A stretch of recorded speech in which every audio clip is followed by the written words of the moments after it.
Welcome to Fearless with Jason Whitlock. I am Jason Whitlock, your host. Happy Friday. We made it. It's the weekend. We got college basketball games to watch this weekend. We have a great show planned for you today to get you into the weekend. Steve Kim, the Korean Cosell, will be here, as will be Coach Jason Brown.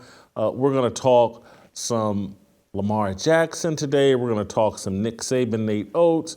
We're going to talk a little. Tom Brady is now a WNBA governor, or are they using the word owner? Whatever. Tom Brady's now part of the WNBA. We'll get into that with Steve Kim here shortly.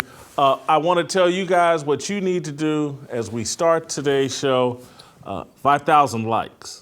Hit that like button starting now and hit it repeatedly. Get in the comments. Tell me what you think about today's show, this entire week's worth of show. If you're listening over Apple, hit that 5-star review. Write a little comment. Someone wrote a really long review, and I enjoyed it. I read all of it. But I appreciate you guys taking my offer to leave a comment or review seriously and doing that. We need to continue to do that. We need to continue to sign up for a roll call and be here with us on April 15th. But for right now, just hit the likes. Just write a comment. Just support the Fearless Army and the Fearless Show so that we can continue to do this show.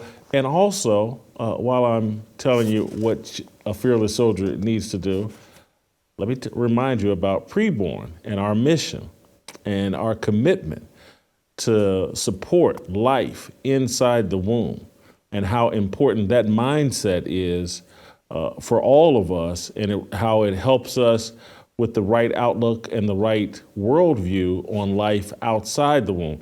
There's no better way to do that than by supporting Preborn and supporting a baby in the womb. Too many babies are aborted. Preborn is one of the greatest organizations going today in supporting women who are thinking about ending their pregnancy. They're nervous, they're scared, they're under all kinds of pressure. Preborn steps in, provides them an ultrasound, which introduces them to their baby, introduces them to the heartbeat and an image of their baby, and those women are much more likely to then choose life. And then that's when Preborn really gets going. They provide that woman 2 years worth of support, from diapers to carriages to whatever the baby needs. They're there to help provide and fill in the gap for that woman who was considering an abortion. Preborn has saved more than 200,000 babies this year between the Fearless Army Soldier and Blaze. We're going to save 50,000 more babies. All it costs is $28 to sponsor an ultrasound. $140 sponsors 5 ultrasounds. This is part of our mission here, part of the Fearless movement. You guys know I love nothing better than to get an email from you guys at fearlessblazeshow@gmail telling me, hey, I supported Preborn. I do it all the time. You can do it all the time. $28, $10, $1,000, $500, whatever. It all goes directly to an ultrasound, directly to supporting that woman and that life inside the womb. This Preborn's not filled with a bunch of mid-level executives making 6-figure salaries. Preborn does exactly what it says it does. It provides ultrasounds, and then it supplies support to the women that choose life. All you have to do is hit pound 250 and say the keyword baby on your phone, pound 250 and the keyword baby, or you can do it the Jason Whitlock way. Preborn.com/Jason. That's Preborn.com/Jason. Be a good fearless soldier. Support Preborn. All right, let's get into today's show. If we will, let's roll out to Los Angeles and bring in Steve Kim. Guys, do me a favor and start the clock so I know how long we're going here. But Steve, I want to start with you by talking about Lamar Jackson, who's embroiled in a bit of controversy. I don't know, controversy is the right word, or I wouldn't call it controversy, but something interesting. There's a business partner of his, Ken Francis, who the NFL felt compelled to send out a note reminding NFL executives Don't negotiate with Ken Francis. Yes, he's a business partner of Lamar Jackson's. Yes, there's some loose affiliation, but he is not a registered agent recognized by the NFLPA. So do not negotiate with this guy. Lamar has, put out some statements saying, accusing some people of lying about him. But anyway, let's watch this video of Lamar announcing his new business venture that involves Ken Francis. Yeah, this entire gym may come in handy for Lamar if he can't sign with anybody. He may be, out in your neighborhood, Steve, and just need to get a workout in, and maybe just be working out in a park near you if he can't, if he can't get a deal done. But anyway, Lamar's been kind of upset about the rumors and tweeted out, said, "Stop lying, that man ain't never tried to negotiate for me." The Lamar Jackson thing is pretty dang fascinating, that these rumors are out here, and surely the NFL put out this note because Ken Francis was probably trying to do a little too much and was trying to do something. This whole thing of not having an agent, I don't think is going well for Lamar Jackson. First of all, good Friday to you, Jason. Yeah, about that workout thing. Hey, guys, and I don't want to bust Jack LaLanne Jackson's dream here, but you could just get some resistance bands on YouTube, and there's plenty of workouts you can get there for free. So anyway, this is interesting to me that Ken Francis, at least he has business acumen. I think there's some issues with licensing in terms of being an NFL agent, but you could make the argument based on his business past and what he does for a living. Maybe he's more qualified than the person that had been negotiating on his behalf, his mother. And this whole thing, as I'm kind of watching this develop, it got me thinking, I don't know if you remember this, but Evander Holyfield in the 90s, when he was the heavyweight champion of the world, the great real deal Holyfield, certainly one of the iconic fighters of that era. Jason, do you remember when his manager, and this is not a joke, was none other than MC Hammer during the Too Legit to Quit days? I mean, yeah, I know. It's not a joke. So don't laugh. I'm being serious here. I am serious. I thought you were going to go with Master P representing Ricky Williams, but yeah, okay. Go ahead. So, it was interesting because Hammer actually was involved in fight negotiations. Originally, Evander Holyfield was signed out of the Olympics by Main Events, and his co-managers or his representatives were Main Events, and then his managers were a gentleman by the name of Ken Sanders, and then Lou Duva and Shelley Finkel were involved, longtime figures in boxing. Then suddenly, right around the time that he was fighting Riddick Bowe in 91, 92, 93, that era, Hammer was a ubiquitous presence in his corner, and he tried to dabble into boxing, and that didn't really work out. And then obviously, like you said, Master P, I still remember. So that was in 1998 when Ricky Williams had won the Heisman Trophy, and everyone assumed he was going to be the first running back taken off the board. But a young enterprising man out of Immokalee, Florida named Edgerrin James swooped in and took his spot. But still, Ricky Williams was drafted very high. And I remember Mike Ditka gave up his whole draft for one guy. And Master P, and I'm not making light of this, but literally signed one of the worst incentive-laden deals of all time. I mean, that deal was so bad, you could label that black-on-black crime. I mean, if he was a lawyer, he would have been disbarred. But again, no jokes. We are being serious. But Lamar, just dial up Lee Steinberg or Ken Condon or one of those guys. Come on. Look, you're going to get hundreds of millions of dollars. You just got to figure out how much of it is going to be guaranteed. That's the crux of the issue. Let's not blow this up. He's going to get paid. But come on, Lamar. Let's get serious about this. Lamar's he's taking on the entire NFL establishment. And everybody is thinking that NFL ownership is the real bad guy in this situation. And that's what's popular to say. Well, the owners are racist. Of course they are. And so they're the boogeyman. But what about the agents and how they're likely working against and rooting against Lamar Jackson? They do not want athletes representing themselves and cutting the agents out of their 10, 5%, whatever, standard is 10%, I think. They don't want the athletes cutting them out of that.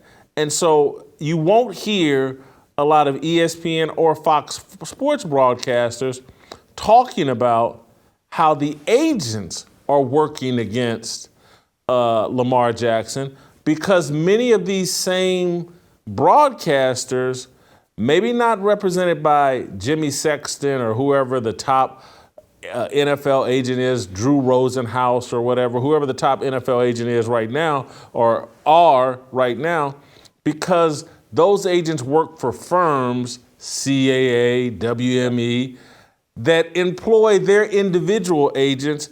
And so that's why you'll see the broadcasters point everything at NFL ownership. And of course, the Baltimore Ravens, they're mistreating Lamar, these racist white men, NFL owners. What they will not talk about is the potential that and Steve, duck your head when I say this, but I gotta say it, I gotta keep it real, because that's what we do on this show. When the white Jewish agent is perhaps the real bad guy in this situation, they're not gonna talk about that. It's much easier to talk about the white owner than the cabal of agents that control much of the NFL, NBA, and Major League Baseball. Yeah, let me draw another parallel to boxing. Promoters have told me this, and a lot of people within the industry, they actually don't mind when the traditional manager, the guy that's managed and handled fighters for years, is negotiating a big fight, because they generally know the industry, they know the landscape, and they know how the business is run, and they are much more realistic about the actual numbers there are.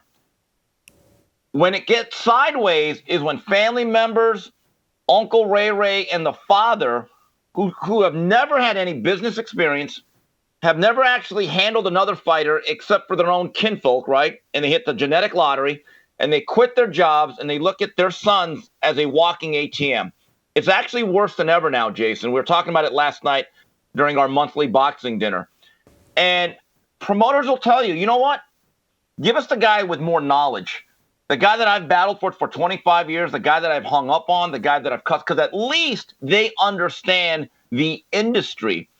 And I think when you bring in these interlopers who have no real past experience in negotiating contracts and understand the NFL landscape, I think it makes it worse. I really do. And at this point, look, I would actually say to Lamar, you know what? Give Tank Black another shot if he's even alive. Just get somebody that knows what they're doing. And the other thing is, I have a question, and I got into a bit of a discussion on Coach JB's show with Matt McChesney, former player. And my view is this. Look, Lamar's going to get paid. But I have a question for all those people that say, well, Lamar should hang on, that every one of his dollars should be guaranteed like Deshaun Watson, which has been described as one of the most reckless deals in sports history, or at least recent history, right? So let's say a team goes out there and says, you know what, Lamar, we believe in you. You're going to have 3 more MVPs and a couple Super Bowls in your future. So we're going to offer you a $400 million contract, but only $320 million of it is guaranteed.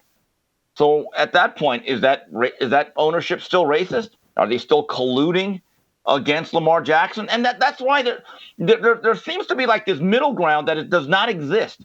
Either there's collusion or Lamar Jackson should get every one of his dollars guaranteed, but there should be no middle ground. I just don't understand it. Well, the collusion in the media is that Lamar Jackson should get whatever it is he wants. Yeah. And that there's only one side to be on this. It's Lamar Jackson. He was MVP 2 years ago. He's X, Y, and Z. Of course you have to pay him whatever it is he wants. And anybody that says, hey, the guy's missed 10 of the last 22 games, declined to play in a playoff game where he probably could have played, oh, you're just racist, or you're a sellout, or you're caping up for ownership. It's not that, hey, no, I understand how the business works, and there's, a yin and a yang, and there's two sides to every argument.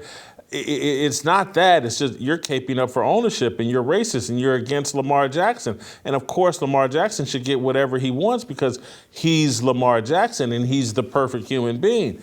And he's just not. He's by trying to set or follow up on what Deshaun Watson did with his contract. His ego is now involved. His pride is now involved. Everything is personal.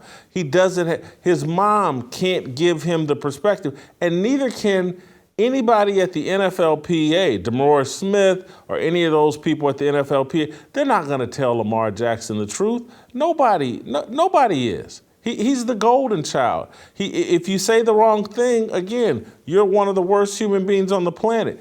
The man needed an agent so that this wouldn't be personal. It would just be about business and what leverage do you actually have. Given the fact you've been unavailable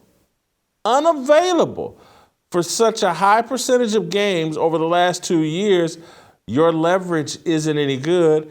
And that stupid contract the Browns gave Deshaun Watson has made everyone say, I'm not going to do it. And so there is a magic number in there because I love this whole their contracts aren't guaranteed. These top quarterbacks and top players, their contracts are guaranteed for 3 or 4 years. They may sign a 6-year deal. The first 3 or 4 years of it are guaranteed based on the guaranteed money that they get and the signing bonus and all that other stuff. There's just a very unsophisticated argument that is being had, and all the pieces aren't on the table in the discussion. They're hiding something, the broadcasters, the sports writers, because now all of them, all the sports writers, all the broadcasters, they all have agents. And they're caping up for the agent world because they're in business with them. And so they have no interest in telling the truth about Lamar, and they have a lot of interest in just demonizing ownership and thinking that that's a great thing. I'm someone that, just in transparency, probably had 3 or 4 different agents in my career, ended up getting rid of all of them at one point or another, ended up negotiating my own deals. And so I get where Lamar is coming from. But if I had been trying to do this at age 25, 26 like Lamar, no way it could happen. No, I would take things way too personally. It's Lamar's got a bad client. He's a bad client because he's representing himself, and his mama ain't gonna tell him. His mama don't know what to tell him. I feel bad for Lamar. I don't see this. I think this thing could end up wrecking Lamar's career and doing some serious damage to his career because I'm not sure if he's ever. He may land a really good contract, but happiness is based on expectations. He may be unhappy with a really good contract, and that could affect his performance moving forward. Looking at it from the other side, and again, there's that old saying, that famous quote from The Godfather: "Never personal, it's always business." Now, looking at it from the Ravens' perspective, this ain't good for them either, though. They lost the heartbeat of their franchise, their most popular player post-Ed Reed, Ray Lewis, and the identity of their offense. Now, you could say, well, maybe they needed to. But again, Lamar Jackson was so popular in Baltimore, you're going to have a disgruntled fan base. And look, really elite quarterbacks, and he is one of them, and you could decide how high is he on that hierarchy, but I would say certainly he's among the top 7, 8 quarterbacks in the world. Those are not easy to replace. So my thing is this with Lamar, as you said, he might get a really good contract, but what if it's on a bad franchise? You could say one thing about Lamar: has not had great playoff success, doesn't have any rings on the finger, but for the most part, they have consistently won together. The Baltimore Ravens with Lamar Jackson as quarterback. There is no guarantee that the next team that he goes to will surround him with the type of offense or the parts, which has been a bit of an issue on the outside, that he will need to elevate himself. Certain players, I believe, belong with certain franchises. He's certainly one of them. I want to move on to Nate Oats and Nick Saban. Nate Oats in Alabama, I believe, played tonight in the NCAA tournament. They have the best player in the country, allegedly freshman Brandon Miller. Brandon Miller, of course, involved in the controversial and the tragic events with the murder of a woman, Jamea Harris. And at some point, Nate Oats had said that, you know, he was at the wrong place, the wrong time. And of course, Nick Saban makes a comment about his Tony Mitchell, their five-star recruit that they've suspended, who was allegedly caught selling drugs and with a gun and fleeing police. And Nick Saban says something about wrong place, wrong time. The media asked Nate Oats yesterday in preparation for the NCAA tournament if they thought Nick Saban was taking a shot at Nate Oats in the basketball program. Let's watch Nate Oats' response. Yeah, so he and I talked that night, and I didn't take it that way at all. Got a ton of respect for Coach. You know, I said my opening press conference when I got hired at Alabama that he may be the best coach for team sports in modern sports history. I mean, when I was a high school coach back in Romulus, I had a whole section of Saban quotes in our practice plan. I still have it. I probably use them a little less now that we're here, and they get plenty of Saban quotes just in the regular media. But I've got a ton of respect for him. He's been tremendously supportive of our program since he's got here. I mean, he says it all the time. He wants the entire athletic department to do well. He's been at multiple games this year. He came yesterday to speak to the team, and you know, he was good. Players loved it. He and I got a great relationship, and I'm really thankful for the support that he's given us and continues to give us with the basketball program at Alabama. All right, so you buying that? You buying that no hard feelings? And Saban was, they asked him at a pro day, and he said, look, man, I've never watched a basketball press conference in my entire time here at Alabama. I have no idea what was said. I wasn't taking a shot at anybody. You buying it? You know, can I go Family Feud? Good answer. Good answer. Because in the immortal words of Dwayne "The Rock" Johnson, he knows his role. Let's just go to the Alabama hierarchy. The two most important men at that institution is the school president and then Nick Saban. And I'm not exactly sure that's the order I'd put them in. And in fact, if you look at the hierarchy, so you go, okay, school president and or Nick Saban. So then you go down the line. Who are the other most important people at Alabama? Well, whoever the offensive coordinator is, the defensive coordinator, the strength coach is really important, especially during the offseason. Then you got the defensive line coach, all those other. Then you have Nate Oats right around like 19, right? And again, this is the reality of Roll Tide country. And all due respect to the great Wimp Sanderson, that was a really good basketball coach, built some really good teams out there in the 90s. But a successful football coach at Alabama will always be on top of the food chain over the basketball coach.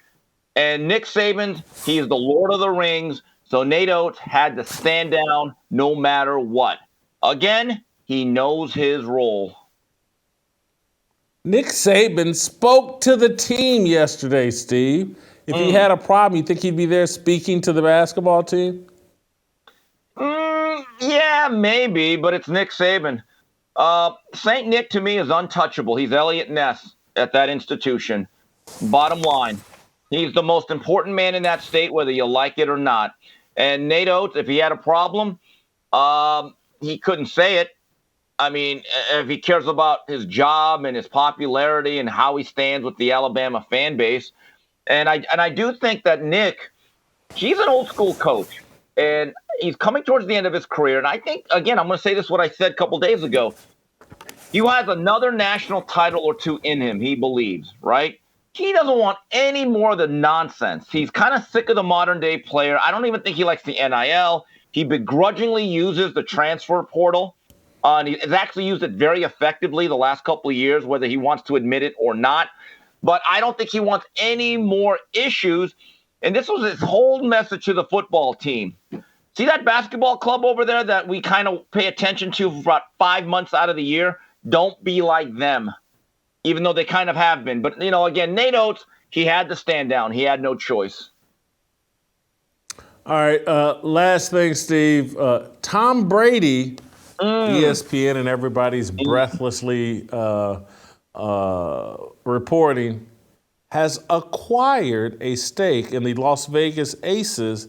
I believe they're the defending champions of the WNBA. Let's watch Tom Brady and the WNBA team. Let's watch the announcement. Hey guys, what's up? I got really special news to share today. I'm excited to announce I'm going to become part of the Las Vegas Aces organization. It was a matter of time before I was back in the building with some of the greatest athletes in the world. And I grew up with 3 older sisters. They were all incredible athletes in their own right. They were role models to me. It's where my love of women's sports began. I tagged along. I was the annoying little brother to all their games. And they were the best athletes in our house. And they're still a great inspiration to me. So I admire all the work the Aces players and staff and what the WNBA continues to do to grow the sport and to empower the future generations of female athletes, one I have in my own family, and I'm ready to contribute in any way possible as a member of such a great organization. What an honor. I can't wait to watch these amazing, talented players bring another championship to Las Vegas. LFG. Ugh. LFG. What is that, life feels good? Let's effing go. Oh, let's effing go. Oh, yeah. And so, look, here's the key word here. He acquired. They didn't use the word purchase a stake in the team. He acquired. He was given a stake in this WNBA team as part of marketing and promotion of the WNBA. Look, the greatest athlete of all time, the greatest football player of all time. He owns part of the WNBA. You think Tom Brady, as much money as he lost with that, what's it, Sam Bankman-Friedman or whatever, Sam Bank-Friedman, as much money as he lost with that guy, you think he's throwing away some more money in the WNBA, a league that loses money every year? They gave him a stake in the WNBA as a publicity stunt. Good luck with that. Yeah, I have more thoughts about this than I imagined, believe it. First of all, Tom, when you went to your sister's ball, your parents probably made you. I mean, they probably drug you. No, that ain't true. I mean, you probably had your head buried in a Game Boy. Let's just be honest. You probably didn't enjoy those games. I don't blame you. The other thing is, I'm going to be as cynical as possible. This relates a lot to his former wife, Jezebel Bunchen. And yes, I said Jezebel. But anyway, now, as a single man with a lot of options, now he has an excuse to go to Las Vegas all the time. That is brilliant. That is a great play-action fake, my friend. Like, got to go to Vegas again. Got some business with the Aces. Yeah, sure you do. The only downside is you might have to actually sit through some of their games. The other thing is, we are upon tax season. So let's take the opposite view. Maybe he did buy into a stake of Las Vegas. Maybe this is a tax write-off. You never know. And then when it comes to his divorce proceedings, if he has to give up the house, the dog, a couple of his kids, maybe a car, he can also, all right, Giselle or Jezebel, you can have my Aces shares. You can have that. So it's all part of this whole thing here. And by the way, could you imagine Tom, if he really is one of the owners, talking to one of those perennial malcontents that always feels as though that they're underpaid, like that one that married Darren Waller. Like she's always talking about how she's underpaid. Tom can just reel back and say, you know what, though, young lady? I got underpaid my whole career. I took less money than my market value. So do as I did, not only as I say. So you can look at this in many different ways. But yeah, but poor Tom, he might have to now actually sit through WNBA games. That's about the only downside. I'm looking at the Las Vegas Aces roster, and there's not a lot of prospects on this team if Tom is looking for No. We're if he's talking bought about the team for a dating no, prospect. no, If, no, not on the No? team. Not on the team, just No. the city of Las Vegas. Just the city of Kirsten Las Bell, who's got tats all over the front of her chest and on her shoulders, you don't think he's interested in her? Hey, hold on. Jason, can we be honest about this? I don't think for a lot of those Aces players, Tom is not their type and vice versa. Let's just be very honest about that. Let's just be as blunt as possible. Tom owns a pair of scissors. He may, they may have a lot in common. If you look at Tom's roster, they don't seem to fit the description of what he wants. Let's just leave it at that. All right. Well, you just never know. I mean, you never know. Maybe he's had enough of that type after the way Jezebel did him. Maybe he wants he's got an empowered feminist woman in Jezebel. Well, anyway, maybe Jackie Young. I mean, Jackie Young. I'm looking at a picture of her. She kind of reminds. She could look like she might be able to play in the NBA. Anyway, they can just take the IE off that name. Anyway, I'm done. I'm gonna be in trouble. I've made a scissors comment. I've questioned the tattoos of Kirsten Bell, who's a guard. Looks And looks one like of them a just short married Brittany Darren Griner Waller. there. One of the players married Darren Waller. Yeah, that's Their star Kelsey player. Plum. That's Yeah. Kelsey Plum. She seems to be the star of this team in terms of if you're looking for anything to look up over Instagram. Yeah. So there you go. Yeah. They were in it. Anyway, I'm going to let you go. I'm going to move on to Coach JB. Go to fearlessarmyrollcall.com. Bearing witness requires courage, not perfection. Coach Jason Brown. X.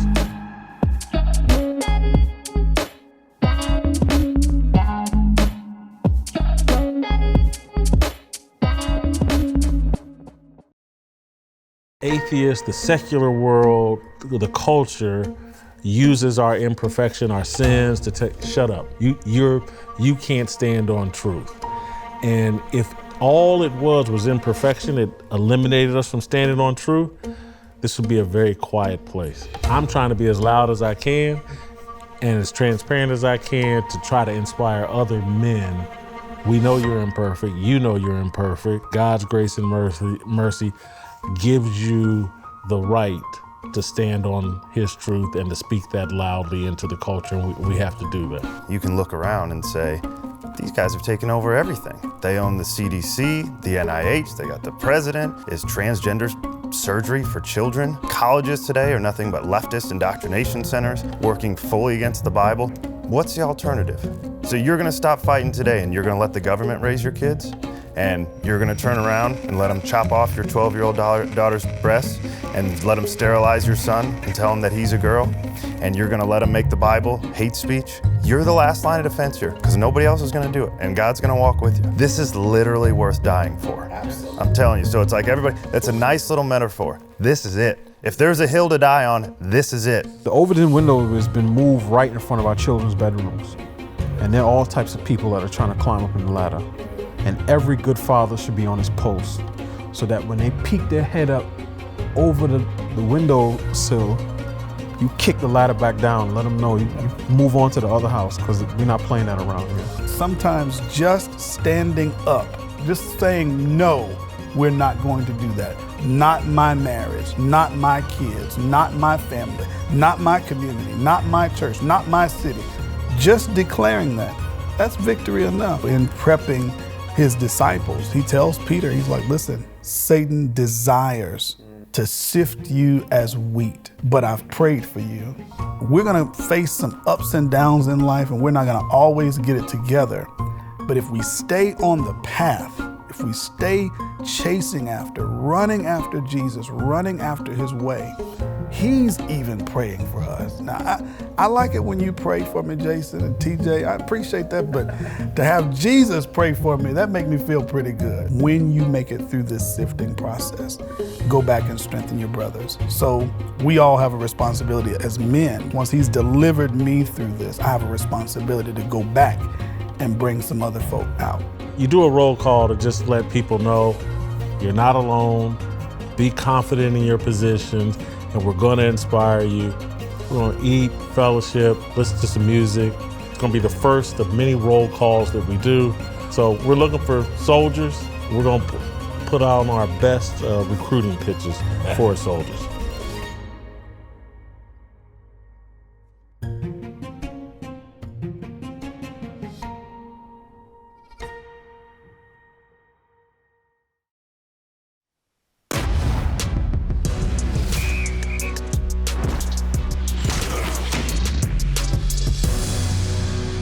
Man, we got an open for Coach JB. I like that.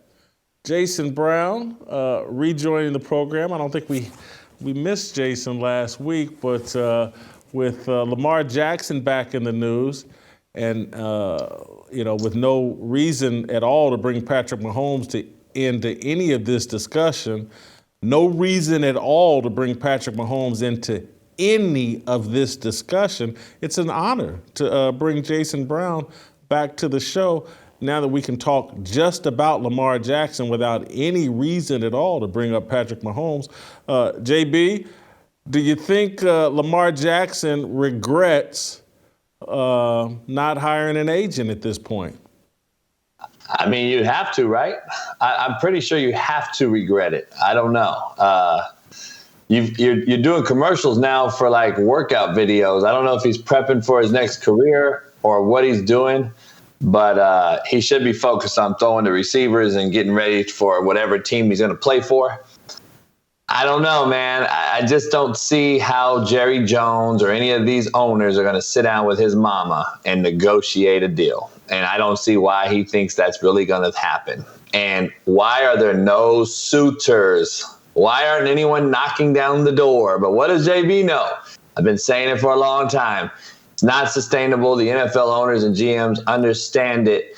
And I have an interesting take, Jason. Matt McChesney comes on my show, played 7 years in the league. He's not by any means saying that it's collusion because of the color of his skin or any of that. But having played in the NFL, he thinks it could be collusion in another way. You buy into what the NFL wants you to do, and that is to have an agent. You don't go to outside sources for doctors. You don't go to outside sources for second opinions. It's all in-house. NFL security, NFL doctors, NFL neuros. Why wouldn't they demand you use an agent as well? And could that be can that be a thing? Are they against him for not having an agent and setting a precedent going forward for quarterbacks to have an agent? Could be. I don't know. He played 7 years in the league. He thinks that could be one of the things that's holding him back. So what would be the motivation for NFL ownership to be hostile to a player without an agent? I think they would love that. No different than they love saying, Master P's going to represent you, Ricky Williams? Come on down. You're the next contestant. Oh, Lamar, your mama's going to represent you? Come on. We got a deal for you, baby girl. Let's talk. I think NFL ownership would love dealing with super inexperienced people that don't have any qualifications for this. If there's any conspiracy, I think it's among agents who don't want that precedent set. They want all the players to have agents so that they don't get cut out of their 10%. Let me ask you this, though. If Lamar Jackson don't play football till week 11 of next year, is that a good thing or a bad thing for NFL? I would say bad thing. I'm pretty sure they want Lamar Jackson to be playing football right now. That is why the precedent may be set. We don't want this issue. We don't want to deal with you and your mom because it's taking this long. You should be signed, ready to go, focus on your fan base, supporting you, and et cetera, et cetera. Now we have one of our biggest names in football sitting out there in limbo, waiting to end up somewhere. And I don't believe he's going to play in Baltimore. I think the more likely scenario is he's going to sit out 10 games and not play for 10 weeks. And then, like Steve Kim and I had an argument with Matt about this, you don't sit out. You sit out 10 games, and then you pop up game 11 like Deshaun Watson did this year, and was an absolute joke. It was horrible to watch football in Cleveland to see Deshaun Watson, who missed the entire season, come in week 11 and try to do anything in the NFL. Where's Lamar going to go week 11 next year, Jason? He's going to show up in Washington week 11 and learn the playbook and play? If you're a coach, do you want that? I don't. I don't have time, especially if we're in a playoff run with, let's say, whoever their quarterback is now, Sam Howell. Like if he's got him at 500 and Lamar can be the guy to get him over the hump, but don't know the playbook, like what are we doing? Do you think that's viable in this league? I think the league's going to take a hit from the fan base, and I think that the popularity of it is what the NFL thrives on. And if Lamar Jackson's not playing, just like Aaron Rodgers, if he's not playing, I think they take a hit. That's why I think that part of it could be true. I think they want this settled. And if they had an agent, they could have this done already probably because they know what they're doing. So you know how much of this game, particularly at the quarterback position, is between the ears. I'm starting to think that this is going to have a long-term impact on Lamar Jackson. That, these negotiations are going to get personal and he's going to feel personally slighted. I'm not sure if his desires or expectations are going to be met. He may end up signing with a team he's not that comfortable with and not for as much money as he wants. So much of this is between the ears. I think there could be some permanent damage done to Lamar's development with a stilted offseason and perhaps some dissatisfaction about the way his contract situation played out. Let me ask you this question before I answer yours. Lamar Jackson, have you seen the best of him, or is the best yet to come? Lamar Jackson. I think it'd be tough to top his MVP season. That was statistically and all that. That's going to be tough to duplicate. So you've missed 10 games. You've missed 10 games a couple years. Out of the last few years, you've missed a lot of games, a lot of season. So let me ask you, if you're a GM or an owner and you own Whitlock's Raiders and you're going to bring this guy in, you've missed a lot of games. I'm looking at the sustainability of your style of play, which is a run first, take a beating quarterback. Are you worth $250 million? And how many years do I have you? Your best years are behind you if I'm a GM, coach, or owner. I cannot think that you have equal or better years ahead. I get it. You're very young. You have aged seemingly overnight, Jason, because of the style of play. You have aged like a running back in the NFL. You've aged like Adrian Peterson aged. You've aged like Saquon Barkley overnight. And now they're looking at him as you're a dime a dozen. This is what we are drafting now. Look at all three top quarterbacks.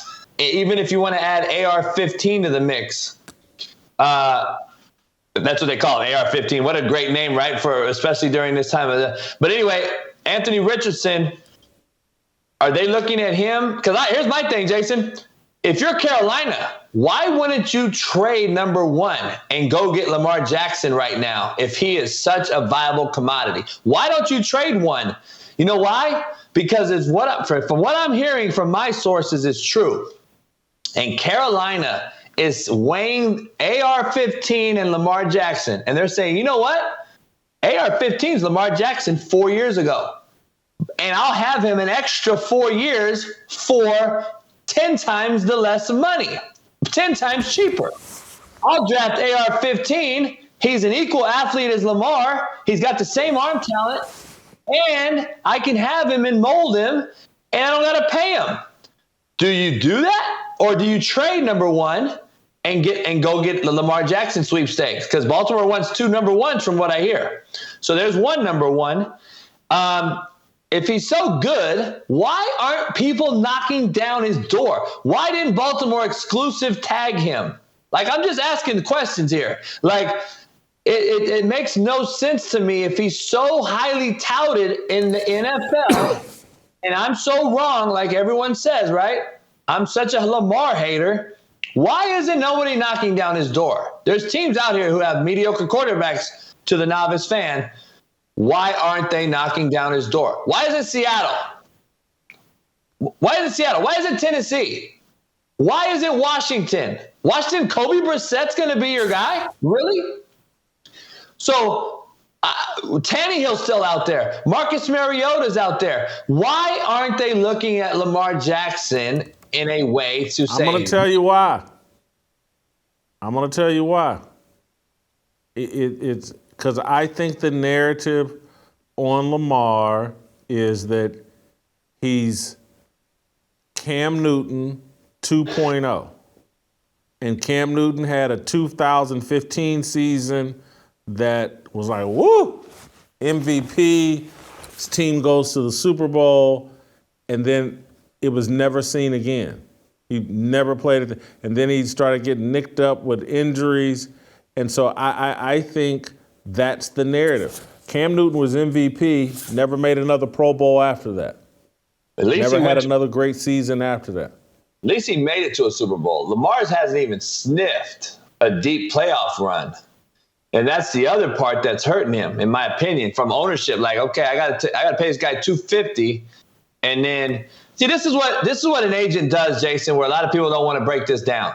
What an agent can do is, if a Rosenhaus or one of these, big time guy, Lee Steinberg, who represents Mahomes now, who's a Newport Beach native, who had a Troy Aikman and Deion Sanders, all those guys back in the day who got those huge contracts in the 90s. If a Lee Steinberg has you, this is what they do because of their relationships and what they know. They go in there and say, all right, this is the deal. Lamar's going to stay in Baltimore. We'll take your $133 million 3-year deal. Guaranteed. But also, if at year 3, Lamar Jackson is the cream of the crop in the NFL, incentive-based contract kicks in that we've put in place here that we want you to agree to, Baltimore, and it states that Lamar Jackson will be the highest paid quarterback in the NFL at year 4 of this $133 million 3-year deal. That is what an agent would have brought to the table. We could have started negotiating an incentive-based contract that states if Lamar Jackson balls out for 3 years on this 133, year 4, he is guaranteed to be the highest paid quarterback in the NFL. You know what that would have done, Jason? You know who's going to be the highest paid quarterback next year, right? Joe Burrow. He's going to be a $300 million quarterback. Let's just get ready for this. He's going to be the first $300 million guy. Let's just make no mistake about it. The marketplace is set. So if that is the case, I thought there was a quarterback with 2 Super Bowls and 2 MVPs that signed a $500 million contract. But go ahead. That's what I'm saying. He's already got that deal. That deal's already done. I'm talking about going forward. Burrow's going to sign the newest, biggest deal. And Lamar Jackson could top that deal if he had an agent and did something similar to what I just discussed. He could get something to be up there with Mahomes. He could do something like that to be a transcending deal, like the Watson, the guaranteed money factor of it. Like, that is what I don't get. And by the way, Lee Steinberg got Mahomes the $500 million deal. So I'm curious to see how this unfolds and if they completely, really, truly blackball him by setting a precedent saying, this isn't how we want to run. This is not how we want to operate because we need you, one of our high-flying talents in the NFL. We need the fan base who loves Lamar across the country to have him playing football already, not in limbo, waiting to go somewhere. I think that's why the precedent's going to be set. I want to switch topics. I need you to interpret something. Being a coach or a former coach, I want you to make sense of Nate Oats, Nick Saban. Nick Saban made a wrong place, wrong time comment. He says it had nothing to do with Nate Oats. He doesn't watch basketball press conferences, had no idea that it happened.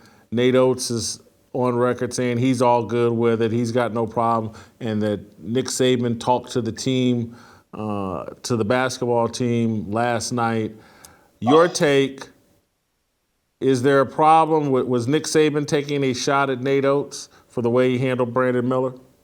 1,000%. 1,000% Nick Saban doesn't say anything without it being the highly of calculations. He's the highest calculated speaker on planet Earth. Everything he says is calculated, thought out, and ready to go for mainstream media when they put a microphone in his mouth.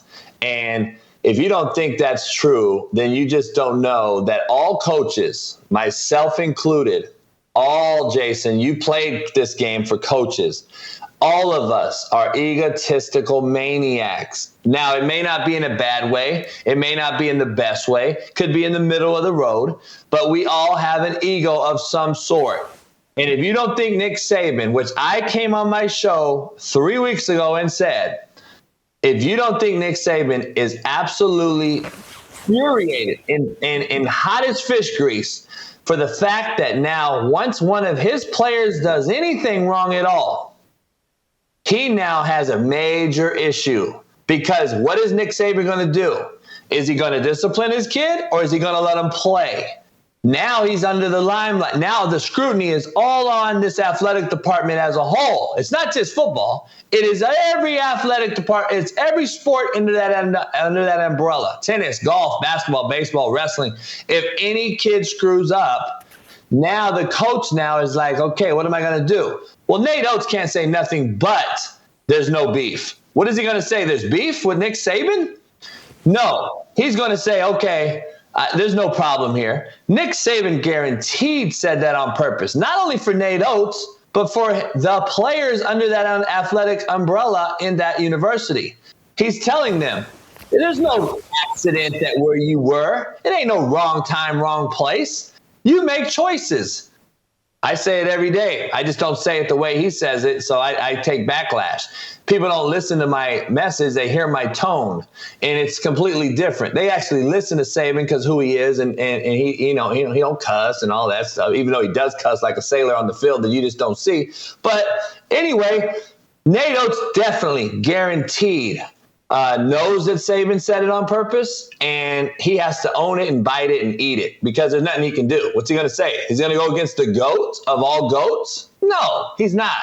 And I just think that Saban's very mad right now because he has no room for error on any player on that roster on the football field. If his starting Mike linebacker, for instance, let's just say he gets a DUI next year.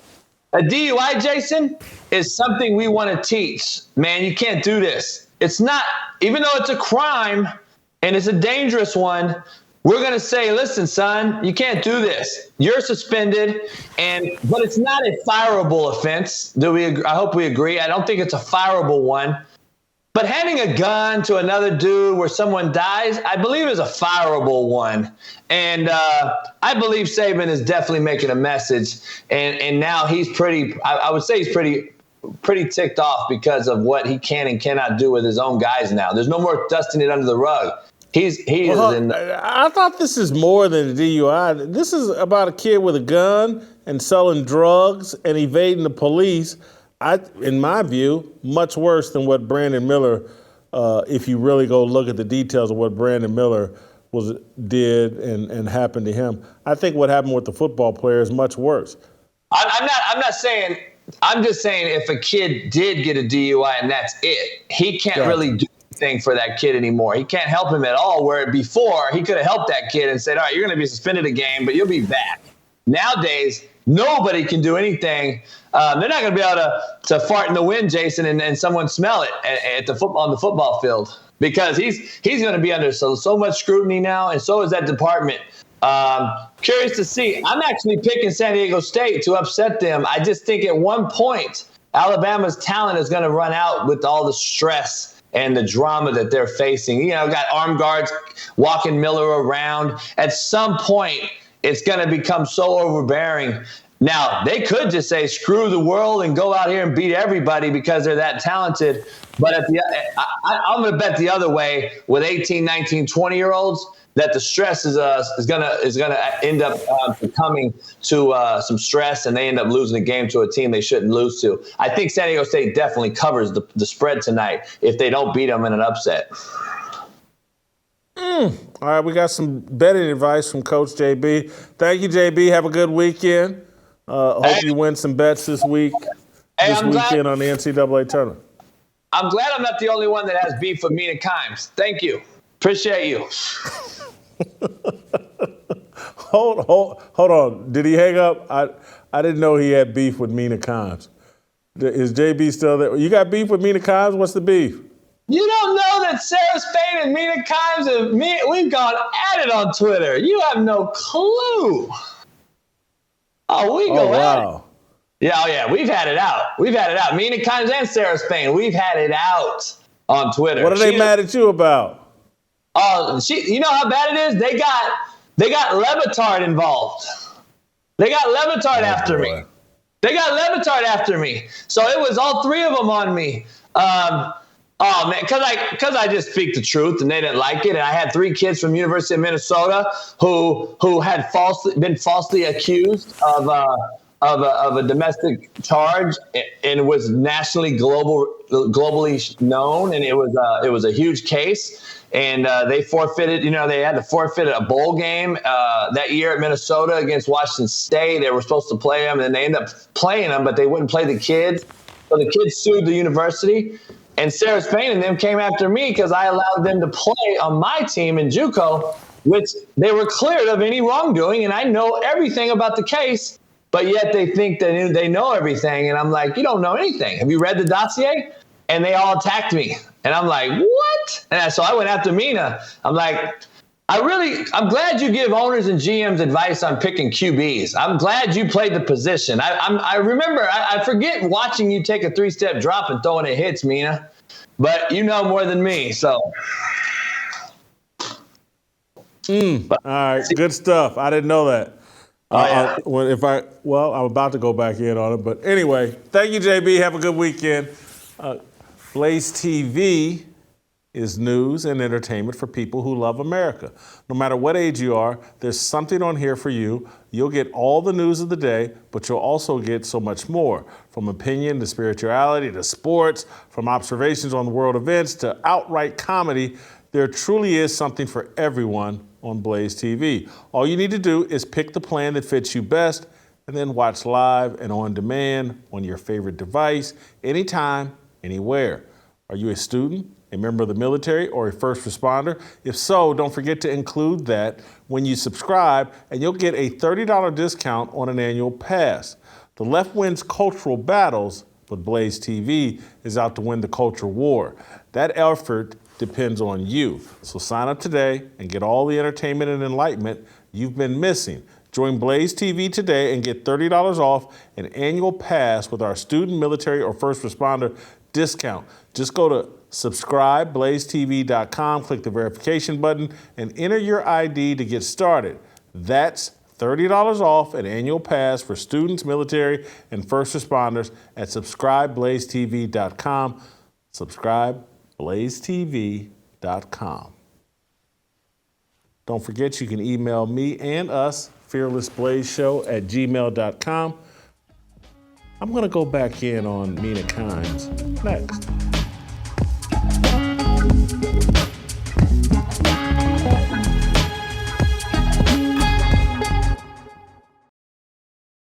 Hi, I'm Anthony Walker, and I want to share a Bible story.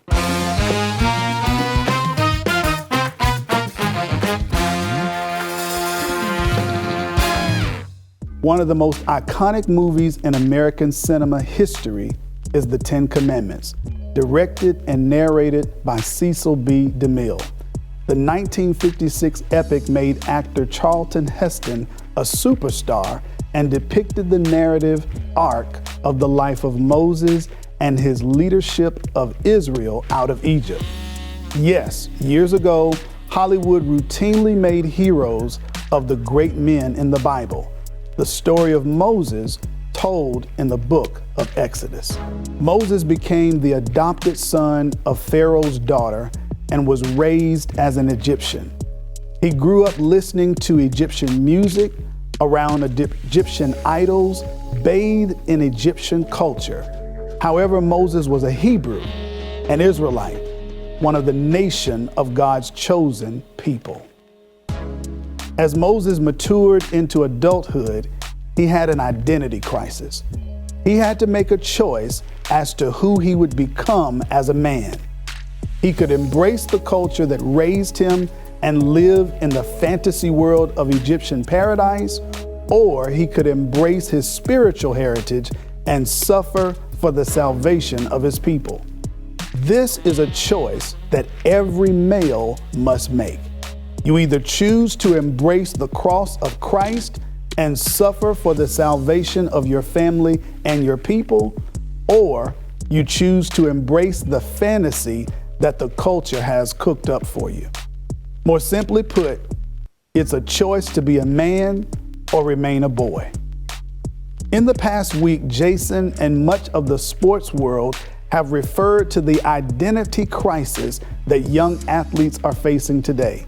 In particular, and most recently, Ja Morant, the Memphis Grizzlies star. Like Moses, Ja and many of his NBA peers are faced with the same decision that Moses had to make in Egypt thousands of years ago. Should they remain loyal to the culture that has bathed them in riches, or answer God's calling for all men to serve him? Ja was raised in one family, a structure reflective of God's natural order. But as he grew in stature, fame, and wealth, he decided to embrace the family and culture of the streets. As Patrick Beverly suggested, Ja is living the life of the music that he listens to. It's music that degrades women, music that glorifies drug life, music that promotes death, music that worships the idols of this world. Street life, drug life, thug life, it isn't real. It's a fantasy. The problem with immature people is that they confuse fantasy with reality. The fantasy is thinking that you can live however you want without consequence. The fantasy is thinking that life is a game. It's not a game. That reality just hit Ja in the face. He's been banished, his family's name sullied, and now Ja has to sit with himself and sort out who he wants to be. All Christians should pray that he chooses Moses over Mammon and the culture. Just like Ja, Moses had a pivotal moment in his life. He saw an Egyptian and a Hebrew fighting. This was an actual fight, but it actually personified the fight that was going on in Moses' life. In order to make the fight stop, Moses killed the Egyptian, but he also killed the Egyptian identity in his life.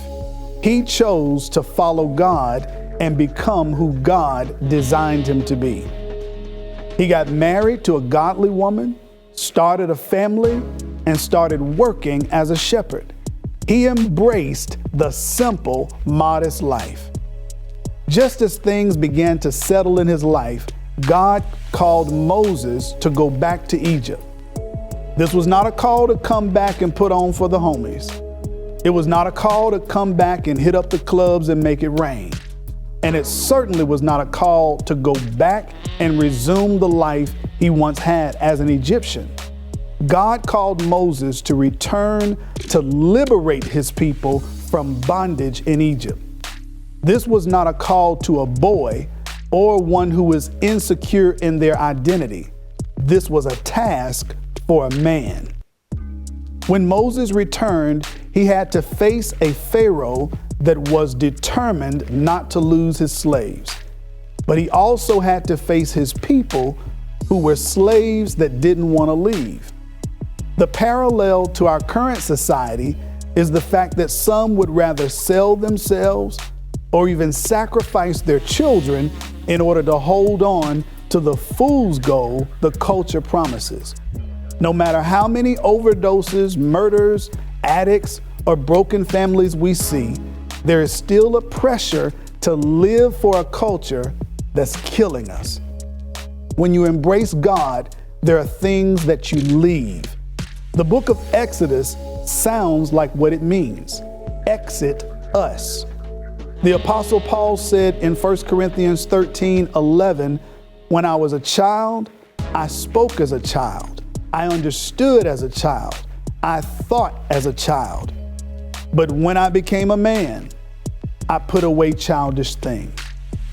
It's time for us to leave the childish ways of the streets and embrace the ways of godly manhood. It's time to leave the childish ways of sex, drugs, and street life and embrace faith, marriage, family, and discipleship. If the world is going to change, it will take every man making the godly choice. My point is, Jah is not in this alone. God is using Jah to send a message to all of us. If we want Jah to make the right decision, if we want young people to make the right decision, we must help them by rejecting the culture that is seducing them.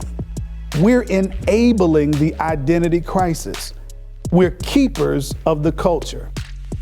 The Hebrew writer states, by faith, Moses, when he became of age, refused to be called the son of Pharaoh's daughter, choosing rather to suffer affliction with the people of God than to enjoy the passing pleasures of sin, esteeming the reproach of Christ greater than the treasures in Egypt, for he looked to the reward. You can either be hood famous, have street credentials, and die young, or you can suffer for the cause of Christ, save your family, and live forever. Let's all serve the Lord. Let us all choose the path of Moses. I'm Anthony, and that's my Bible story. All right, welcome back. I want to take one more crack at this Mina Kimes controversy. It spilled out over social media for much of the day yesterday. Mina Kimes fired off a tweet, taking a little shot at me. It was fascinating stuff. You know, she's saying that, I had tweeted out, raise your hand if you knew NIP was an ethnic slur. I did not. Tell me how Mina Kimes' life was impacted by this. Other than nailing herself to a cross, I don't see the damage, blah, blah, blah. She fired back and, said that nailing myself to a cross, I made one joke and went back to work because unlike you, I still talk about sports for a living. Have a great day. And so, she's playing the role that she didn't nail herself to a cross. You guys know the little Boston radio guy. He didn't say the word nip, but he insinuated she was a nip, and it's a reference to being Japanese, and people say it's an ethnic slur, and I'm just like, other than crying about being a victim, when do we ever talk about Mina Kimes? When does she ever say anything interesting about the world of sports? She doesn't, and so she's there because of diversity, equity, and inclusion, and she's not that clever when it comes to sports. She's very clever about being a victim, and now she's pretending like, hey, I didn't nail myself to a cross. I went back to work. No, you didn't. No, you didn't. And because I then went and looked at her Twitter page and started looking at what is she following? I mean, what is she liking? What is she really doing? And she's just started liking all of these tweets from people celebrating her and or attacking me. I'm gonna run through a few of them, or maybe all of them, but it started with Seth Davis, the college basketball announcer. You are very good at Twitter. Mina Kimes like that. Holly Robinson Pete, and I've had beef with a lot of these people. Sis, pay that man no mind. Holly Robinson Pete. That's Rodney Pete's wife. Stan Verrett, he's a stalker of mine. He does the late night ESPN Sports Center with Neil Everett. Stan Verrett loves to stalk me. He's been reeking of desperation lately. Beck must have told him to get those engagement numbers up or he's gonna fire him like everyone else did. L. Duncan, what did Chris Rock say? Somebody hit the light skin lottery. L. Duncan claims to be black. She looks very white. She's a Sports Center host at ESPN. Dance to rap music? LOL. Everyone knows you lean back and bob your head when rap's on. Anyways. Damon Bruce, I believe he's a radio host in San Francisco. Another guy that loves to stalk me. Bob Ross gif? I don't get. Mike Golick Jr. Ladies and gentlemen, we got him. Yeah, talking about me. Mike Golick Jr. wants to join in this. Mike, I mean, you want to talk about nepotism and white privilege? Lord have mercy, Mike. You're the definition of it. Be careful. You don't want this smoke. Billy Hartford.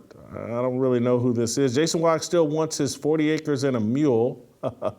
Darius Butler. I think he's some former athlete of some kind. Dog. Dave Schilling. LeBron smoking cig gif.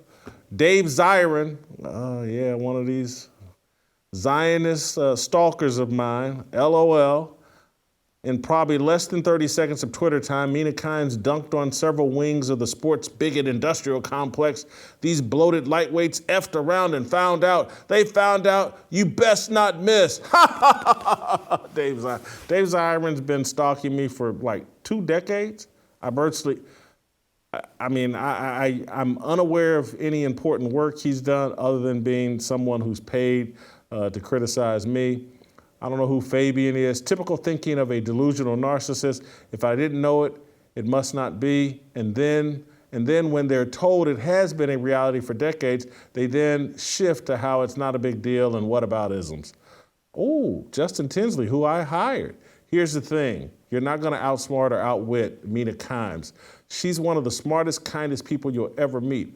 But don't bark up that tree because that tree will fall on you. But if you really want to piss her off, bring up QB win-loss records. That'll do the trick, LOL. I gave Justin a job. That's not really coming at me. That's him feeling sorry for Mina and throwing her a pat on the back. Kyle Yates, you would think by now that people would have learned their lesson trying to go after Mina.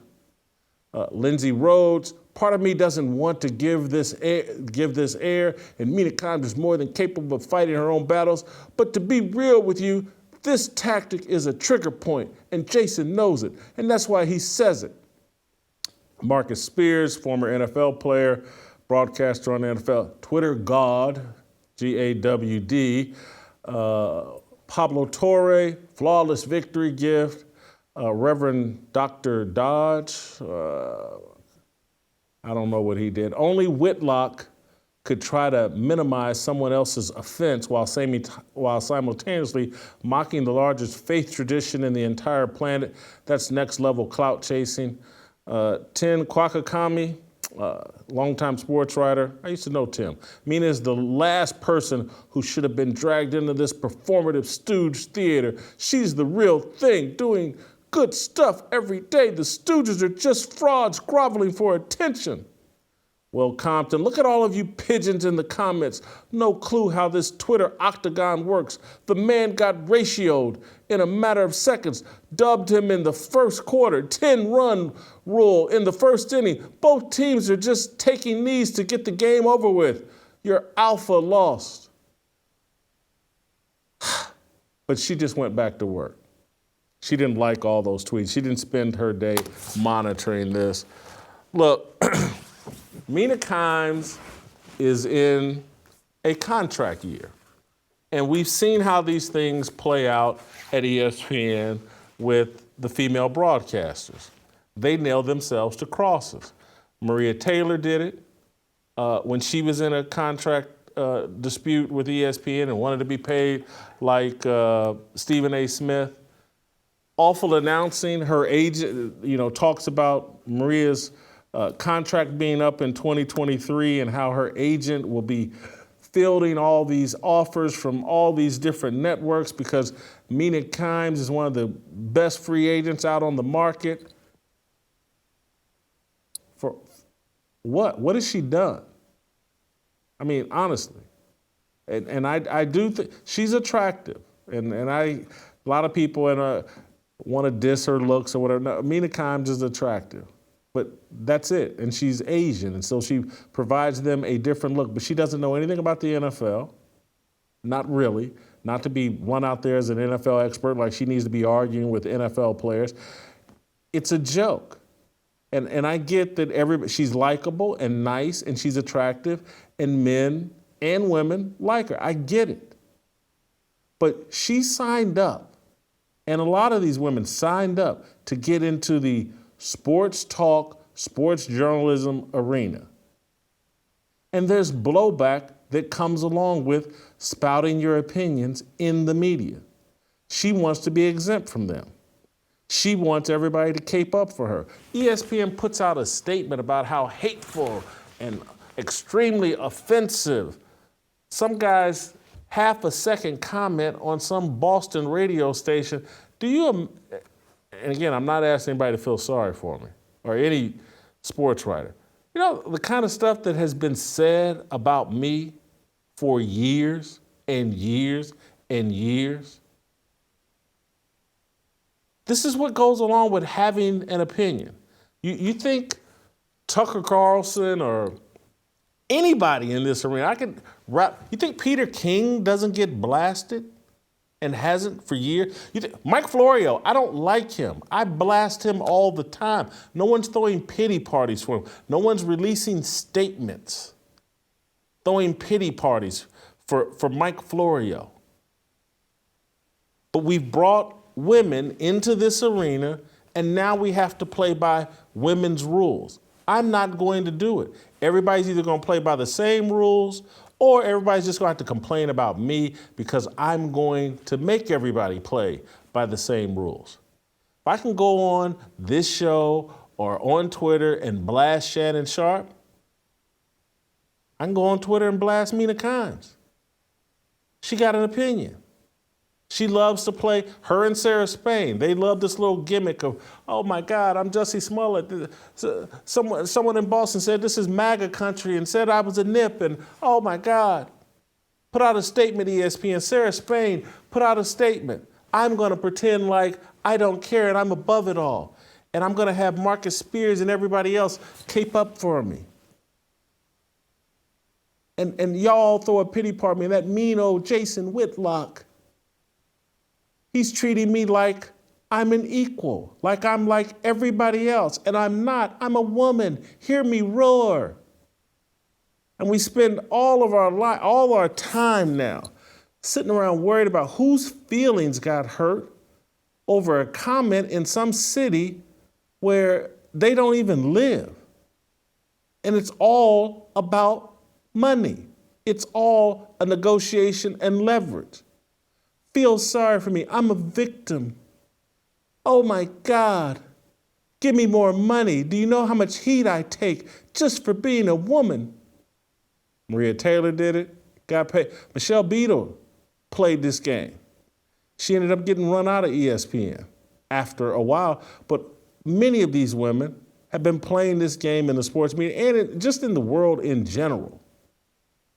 The reason why we've run away from sticks and stones may break my bones, but words will never harm me, is because we've lowered all the standards of what we are supposed to be able to tolerate without whining and crying to make room for women. That's what's happened. That's why we're so overly concerned. Oh my God, someone said something that hurt Maria Taylor's feelings. Oh, that hurt Jason Whitlock's feelings. And we're just running around making sure no one's feelings ever get hurt. Life doesn't owe you that. America doesn't owe you that. Words, if you're in the right mindset, are harmless. And so many people, it's like Stan Verrett and these other people, and it's said all the time over the internet that I've changed. And I've heard people say, oh, yeah, Whitlock, you changed. You just grifting. You know, you weren't like this. Now you're just doing it for the money. You're just doing it for conservatives. And I'm like, what? Really? I've changed? Are you sure that I have changed? I have not changed. The world has changed. It's gone soft and woke and feminine. I sit here because this allegation that somehow my shtick or my point of view has changed based on who I'm employed by. And so I just, like, what world have they been living in? And so last night, this morning, I just wanted to refresh my memory on my own narrative. I know it all myself, but I just went and looked it up. Like, are these guys not aware? Like, everything I said about Mina Kimes and the whole NIP issue and the Boston sports rate, it's no different than everything I said in 2007 about Don Imus and nappy-headed hoes and Rutgers women's basketball and rap music. It's the exact same thing. I went and looked it up. I went and reread. Now, the Kansas City Star has disappeared much or all of my work because they're feminine too, and you know, they're mad about the way that I exited, and so they disappeared my whole library. But it's still out there because the work was so good, other newspapers picked it up and they still carry it. But when the Don Imus nappy-headed hoes thing happened in 2007, I wrote a column that said the same thing I just said about Mina Kimes and this whole Boston deal. Like, hey, this dude is irrelevant. I was talking about Imus to black people. We don't watch his show. We don't care about him. He's irrelevant. And the people that are really doing damage to the image of black women and black people are rappers. This is what I wrote. And in 2007, I was celebrated for writing it. Oprah Winfrey had me come on her show for 2 days to represent her point of view. Oprah agreed with me. And she knew I had the balls to come on her show and represent her point of view. Is like, hey, I get it. What Don Imus said was bad, but man, all these rappers that we actually listen to and support, what they're saying about black women is atrocious. I went on Oprah Winfrey show for 2 days and represented that point of view. I couldn't find the clip, but I could find a clip of Matt Lauer had me on. This is in 2007 when I did this.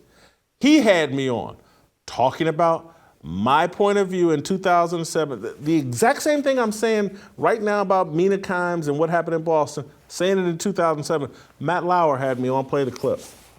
In terms of race in this country, did we have a good week or a bad week? We had a horrible week, and it continues because Jesse Jackson, Al Sharpton continue to go light fires around the country and divide people rather than bringing us together and rather than moving black people in a positive direction that will truly lead to our social and economic equality. These guys are taking us backwards instead of forward. All right, Jason, thank you very much. The front part of that interview was me talking about Don Imus. That's why he had me on. Here, Soledad O'Brien on CNN in 2007 had me on debating with Al Sharpton on the same day I did the Matt Lauer. You'll see I'm wearing the exact same outfit. It's on the same day. This is in April of 2007. This is me and Al Sharpton. At the same time, Jason, you said that you actually thought in all of this Imus was irrelevant and insignificant. I'm quoting you on that. What do you mean? Why? to us as black people, he carries no weight in our community. He has no influence over us. He doesn't define us. He's not the one defining our women as bitches and hoes. We know who that is. Don Imus is insignificant, and we've turned him into this all-powerful figure. My point of view hasn't changed. Because my point on Mina Kimes is like, she ain't in Boston. She don't listen to this radio show. She don't even know this happened. It was half a second. It had no impact on her life. What is she doing here? What's anybody doing? What's ESPN doing? What's Sarah Spain doing? We just made victimhood the most popular thing you can be. And everybody's looking to be a victim of some incredible crime. And then I even went and looked in later in 2007. I did a piece on the Jenna 6. This was a controversy for some of you that are young. This was a controversy where allegedly some black kids beat up a white kid at a high school in Louisiana, nearly killed the kid, and Al Sharpton and Jesse Jackson and everybody came in and ran a scam that, well, they beat him up because 3 months earlier, someone hung a noose on a tree at the school, and they beat this kid up 3 months later for that. I went down to Jenna, Louisiana in 2007, interviewed all the involved parties, and came out and told the real story that a white minister from Texas concocted that narrative, sold it to a reporter at the Chicago Tribune. The Chicago Tribune started writing this story, and the rest of the media picked up on it, and that's how they came up with the Jenna 6 hoax. The black kids beat the white kid up in reality because the weekend before they beat him up, they got in a fight at a little weekend house party among high school kids. But this dude, Alan Bean, some social justice warrior in the early 2000s, white minister from Texas, he wrote on a blog and concocted this whole crazy narrative that everybody bought into. I went down there and wrote a story about it, blew up that entire narrative.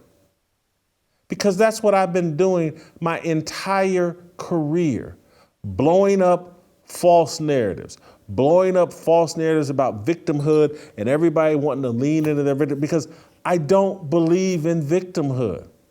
And at that time, it was just a natural, instinctive thing that was just in me as a journalist and just as a human being. I didn't have an understanding that it was a byproduct of my biblical worldview. I didn't understand it then. I do now. I understand why my instincts run the way they do and why I did things the way that I did years ago. Nothing has changed. I just now have a better understanding of why I operate the way that I do. But the difference is in 2007, when you could have a biblical worldview. And look, trust me, there was a lot of blowback and controversy about the things that I was writing and doing in the early 2000s. I blew up, I looked this last night, this morning. I blew up the entire Duke lacrosse narrative in 2006. You can go look it up yourself. I was the only one saying, hey man, this is bogus.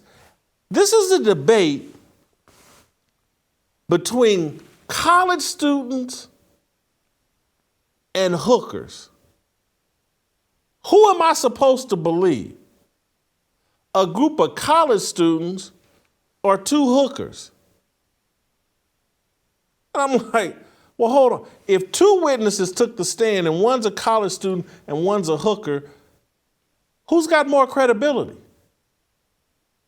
And so I said, this doesn't make sense. And I wrote, at the time, I was like, well, let's think this through. If a group of black college students were in an argument with a white stripper / hooker, who would the media tell us to believe? A group of black college students or the white stripper / hooker? Who would we be instructed to believe? And so if that's the case, I got to side with these Duke lacrosse players. They're the college students. It only makes sense. And the stories doesn't add up, and there's all kinds of evidence that they didn't rape this woman.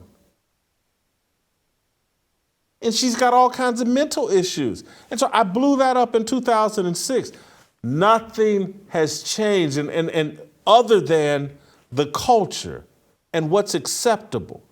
The same thing I did with Mina Kimes is the same thing I was doing 15 years ago and winning national journalism awards and being celebrated and building a great career. Now, corporate media, the mainstream media, doesn't allow that. You can't blow up bogus narratives about victimhood. You're painted as a racist or a sellout. Oprah Winfrey won't touch you now. We've moved into this world of lies and dishonesty, where all the people that used to care about the truth and wanted to have a robust conversation. You can go look it up. It's hard to find, but I did. The View, when Barbara Walters was the host, Rosie O'Donnell was on the show, Elizabeth Hasselbeck was on the show, Joy Behar was on the show. Go look it up. In 2007, when the Don Imus thing was going on, Rosie O'Donnell, a leftist, defended me and celebrated me on The View. Said she had a crush on me because of my take on Don Imus. Barbara Walters, Joy Behar in 2007, you can go look it up. They were saying Don Imus shouldn't be fired. They had to argue down Elizabeth Hasselbeck, who was the conservative on The View, who was calling, this is before Imus got fired, but she was saying, Elizabeth Hasselbeck was saying she wanted Imus fired.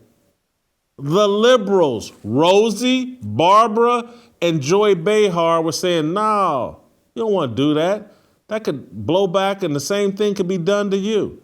We got to respect the First Amendment. This is on The View. The same left-wing fascists that want to destroy everybody used to think and operate differently. They had some integrity, some honesty, a set of principles and values that they adhered to. Now they don't. Every issue is decided along political lines, not with logic, not with any consistent logic. I have not changed. The world has changed. And you can be mad at me for not changing with the world and not adopting the lies and dishonesty and falling into the victimhood narrative that the world has. I'm not going to do it.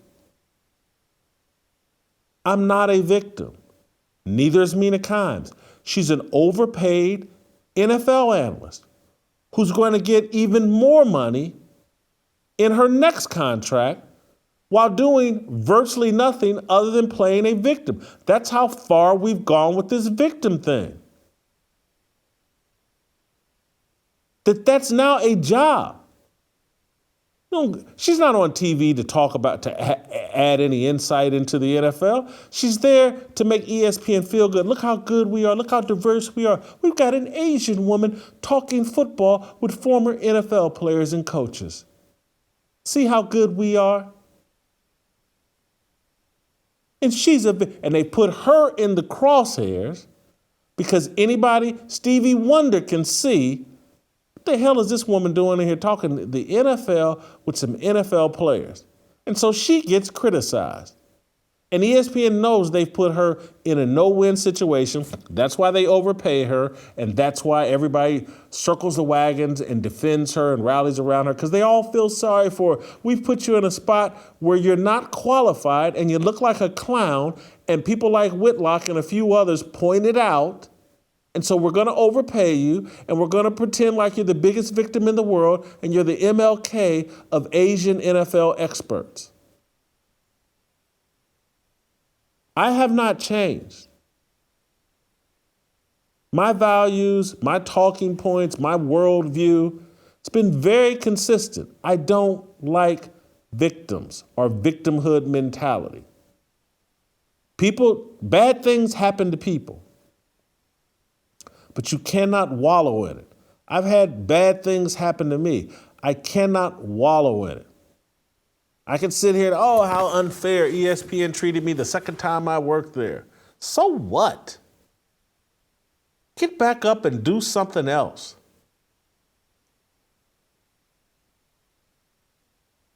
We've lost that mentality.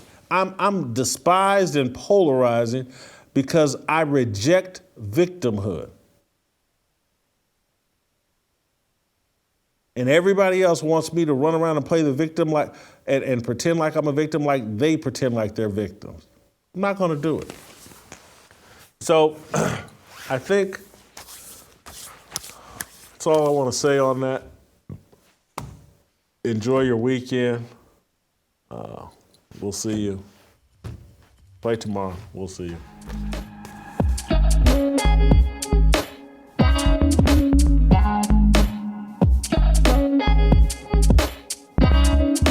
Waiting for the countdown, coming off the breakdown, standing in line for freedom. Looking for a breakout, feeling like a standoff, nothing in life like freedom. Came in like a fighter, striking like a ladder, making all these moves for freedom. I want freedom. No negotiation, my sister, no relation. We all just wanna have freedom. Sitting on a corner, never been alone. I'm breaking my back for freedom. Blessed, we are living, get back. We are receiving, all deceiving. We all wanna be free.